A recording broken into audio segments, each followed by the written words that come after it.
대표님, 오늘은 네. 블루베리 농장 필수 관수 시설에 대해 좀 알아보러 왔거든요. 어떤 걸 사용하는지. 네, 블루베리 일단은 물을 줘야 됩니다. 신선한 물을 꾸준히 공급해줘야 그렇겠죠. 되는데. 식물은 다 물이 필요합니다. 그렇죠. 그리고 특히 저처럼 이렇게 용기 재배, 백 재배 같은 경우에는 이렇게 일일이 화분 하나마다, 백 하나마다 물을 줄 수 있는 개별 관수 시설이 필요하고요. 여러 관수 자재가 있지만은 제가 이때까지 관수 자재만 한 4-5종류를 써봤거든요. 최종적으로는 결론은 이 방식처럼 이렇게 이게 보시면, 지금 개별. 네네, 개별 이렇게 작은 지관이 지나가고 이렇게 구멍을 내서 하나씩 올라와 가지고 이렇게 그 보통 점적이라 그러죠. 네네. 물을 한 방울씩 똑똑 떨어뜨려 줄 수 있는. 네. 이게 앞에 스틱이 꼽혀 있는 게 아니네요. 네네, 스틱이 꽂혀 있지 않고 이제. 이게 지금 다 구멍이 나 있나요, 여기? 네네, 구멍이 나 있어서 어느 정도 일정 압이 차여야지 물이 나오는 시스템이거든요. 예전에 스틱을 사용했었잖아요. 스틱을 사용했는데 물을 줄 수 있는 구역도 너무 적고요. 그러니까 그 한 번에 물을 쏘는 양이 유량이 많아서 그 구역을 잘게 쪼개야 되더라고요. 그러니까 예를 들어서 300주를 한 구역으로 보통 잡고 이렇게 줘야 되고, 지금 이 자재 같은 경우는 뭐 많게는 1500주까지 한 번에 물을 밀 수 있어서 이 자재를 사용하고 있습니다. 지금 이게 작은 지관이고, 네네, 큰 메인관은 50mm. 메인관에서 작은 지관을 다 연결해 둔 거네요. 와서 나무 옆에 하나하나마다 구멍을 내 가지고 이렇게 올라와 있는 거죠. 이거 물이 지금 자동화가 되어 있나요? 네, 보통 전문적인 재배 농장은 자동으로 물은 자동으로 이렇게 들어갈 수 있게 대부분의 농장들이 시스템이 되어 있을 겁니다. 대표님은 그러면 지금 이거를 세팅을 어떻게 해 놓으셨어요? 저 같은 경우는 지금 가을에는 2분씩 하루에 6번, 7번 요 정도 들어가고. 조금씩 해서. 네네, 온도가 한 번 줄 때 보통 많이 주지 않나요? 한 번 줄 때 많이 주니까 밖으로 흘러나가는 게 더 많더라고요. 그래서 조금씩 안에 이 상토를 적신다는 개념으로 이렇게 주는 게 훨씬 물하고, 또 저 같은 경우는 물에 항상 비료를 타잖아요. 비료가 타 있는 물을 밖으로 흘려보내지 않고 식물한테 제일 효율적으로 줄 수 있는 방법을 고민하다 보니까 이런 방식의 관수시설을 선택하게 됐습니다. 그러면 지금 세팅을 그렇게 맞췄나요? 하루에 2분씩 해서 6번 주도록? 네, 그걸 뭐 제가 일일이는 힘든 거고, 자동화가 되어 있네요. 기계의 도움을 받는. 그럼 비료 줄 때는 또 다르게 세팅을 또 하나요?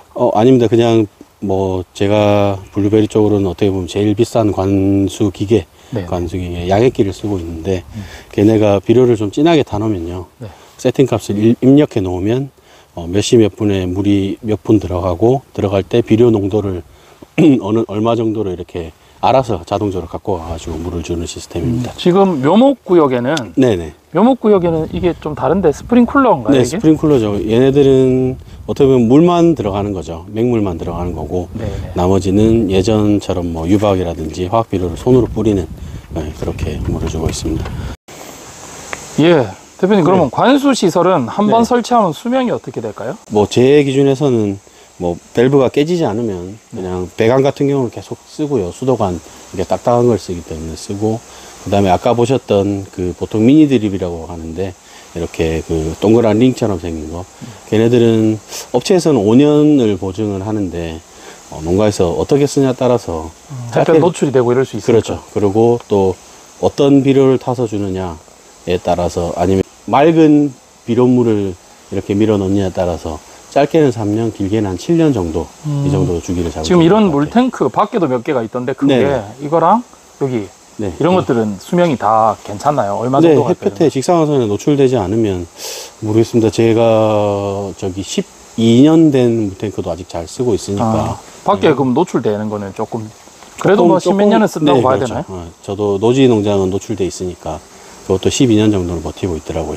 그럼 중간에 수리나 보수해야 되는 경우가 있나요? 아까 바깥에 노즐이라나요? 네, 노즐 같은 경우는 막힐 수가 있어서 제가 잘 쓰면 한 7년 정도 되면 아예 그냥 교체를 해야 되고요.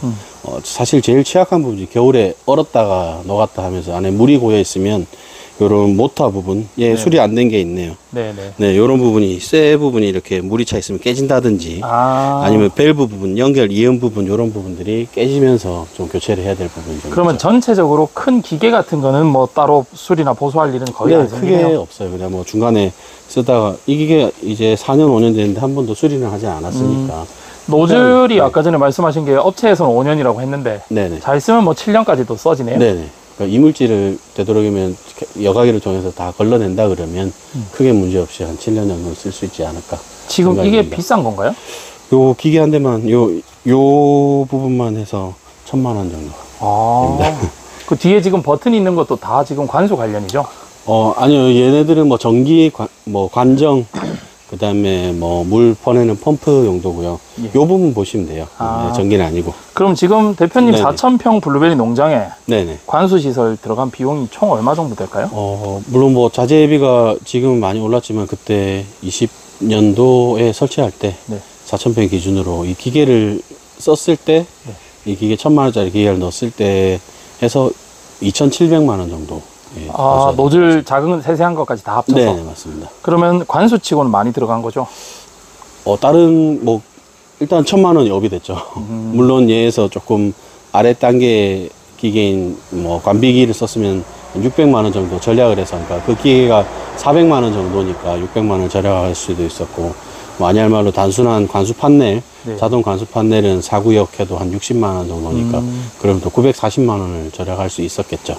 관수 시설을 좀 아낄 수 있는 방법이 네네. 뭐 수동으로 하는 방법 말고 아까 전에 뭐 네네. 좀 뭐 저렴한 거를 쓰는 방법 그런 게 있을까요? 저는 관수는 블루베리 밥을 주는 통로잖아요. 네네. 그렇기 때문에 투자를 좀 아끼지 않는 편인데, 제 생각에는 관수 쪽은 투자를 최대한 하시는 게 좋다라고 생각이 들고, 아끼고 싶으시다면 자가시고 인건비를 아끼는 인건비. 게 답인 것 같습니다. 네. 그럼 결국에는 자동화를 하려면은 네네. 4,000평 농장에서는 아무리 아끼려 해도 2,000 몇백은 들어갔던 거네요?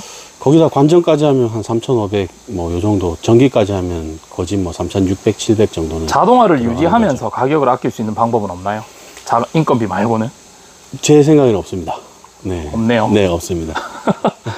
그리고 혹시 개인적으로 집에서 소량으로 하는 사람들은 네네.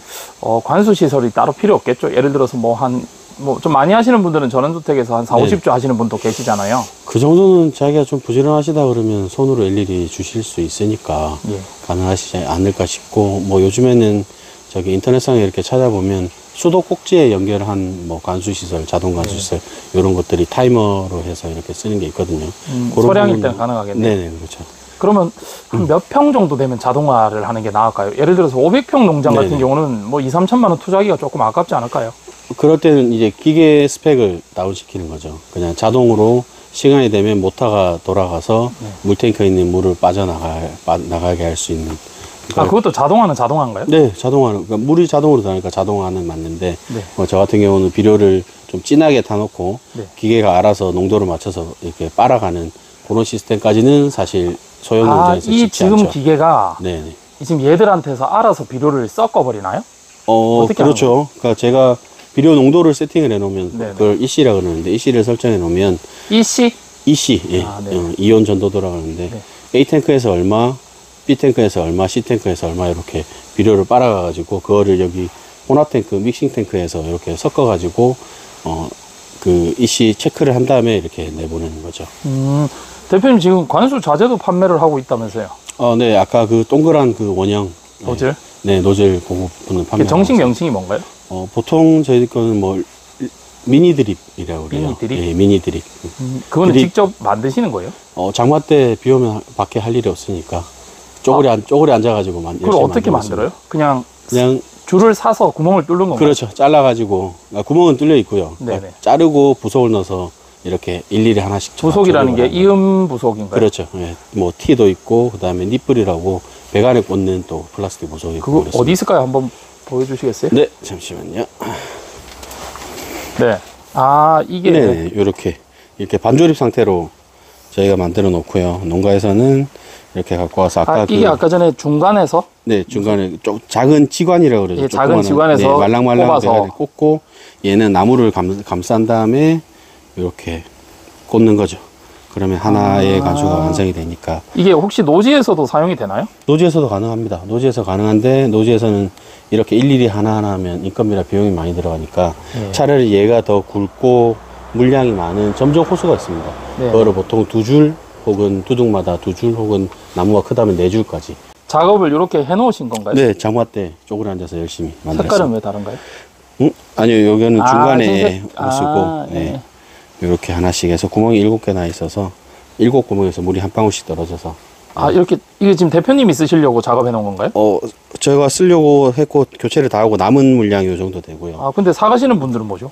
또 주변 분들이 필요하다 하시니까 저희는 뭐 또 외국인 직원분도 계시고 저도 비 올 때는 노지니까 할 일이 없으니까 여기서 쪼그려 앉아가지고 열심히 만들고 있습니다. 그래도 기본적인 관수를 판매하시네요?